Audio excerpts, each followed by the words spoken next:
बेटी अपने घर पर रहती है वो कभी नहीं जताते कि मैं तुमसे कितना प्रेम करता हूं, और जब वो ससुराल जाती है ना तो नहीं चाहते हुए भी उनका सारा प्रेम उनकी आंखों से बह जाता है। और बेटी कहती है पिताजी मैं आपका दाइजा संभाल कर नहीं ले जा रही, मैं आपका प्रेम जो आंखों से बह रहा है वो संभाल कर ले जा रही हूं। देखिए महाराज, मैं जो बाप और बेटी के संबंध में जोर दे रही हूं इसीलिए कि आप बेटी को बेटा से कम मत आंको। बेटा होया तब उत्सव और बेटी हुई तो शोक मती कर। बहुत घरों में होता है एक छोरी मतलब लड़की, एक छोरी माँ बनने वाली होती है तो सब कहते हैं भाई हमें तो कन्हैया चाहिए, हमें तो लड्डू गोपाल चाहिए, हमें तो सावरिया चाहिए। और ठाकुर जी को सब गिफ्ट करते लड्डू गोपाल, ठाकुर जी की बड़ी सी तस्वीर लगाते हैं कमरे में। किसी के भी मुख से नहीं निकलता कि हमको राधा रानी चाहिए।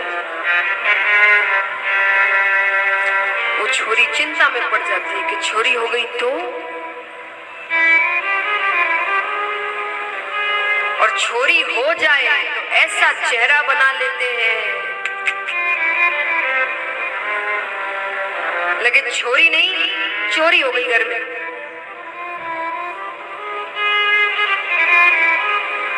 और कई होते हैं जो दुनिया वालों को बताना नहीं चाहते कि भाई हम लड़की से दुखी हैं, तो कहते हैं हाँ हाँ लक्ष्मी हुई है, तो लक्ष्मी हुई है तो हंसो तो सही।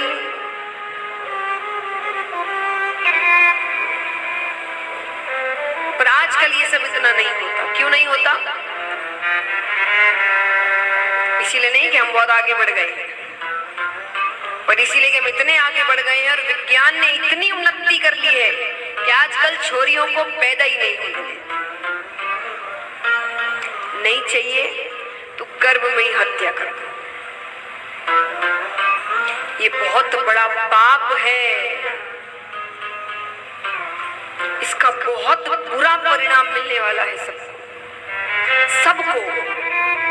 ये संसार अगर ऐसे ही चलता रहा तो भविष्य बिल्कुल अच्छा नहीं होने वाला है। अरे जब छोरियां ही नहीं होगी तो क्या करोगे बेटों का?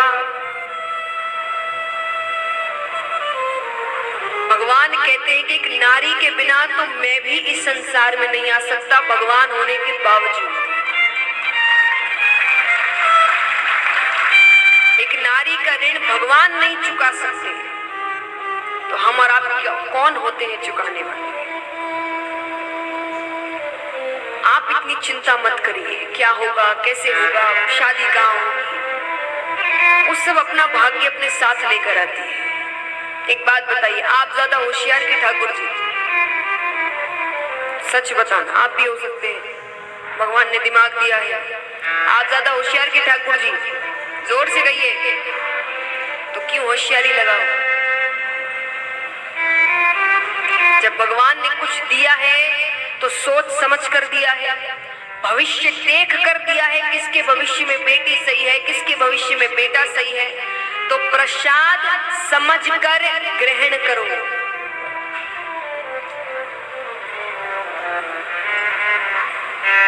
तो महाराज ये बहुत बड़ा पाप है।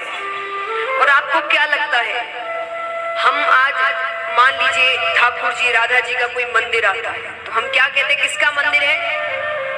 हाँ, कृष्ण राधा, राधा कृष्ण का मंदिर है। भजन गाते हैं, राधे राधे जपो चले आएंगे बिहारी। तो भगवान राधा जी के पीछे आते हैं। अब जिस घर में आप राधा को ही मार कर फेंक दोगे तो उस घर में कृष्ण आएगा कभी? फिर ऐसा नहीं उस घर में बेटे होते नहीं है, होते हैं, पर वो कृष्ण नहीं होते, वो कंस होते हैं। क्योंकि कंस ने अपनी बहन को कारागार में डाला था, अपनी बहन के 6 बच्चों को मारा था। तो जिस घर में नारियों का सम्मान नहीं होता उस घर में कृष्ण तो नहीं आते।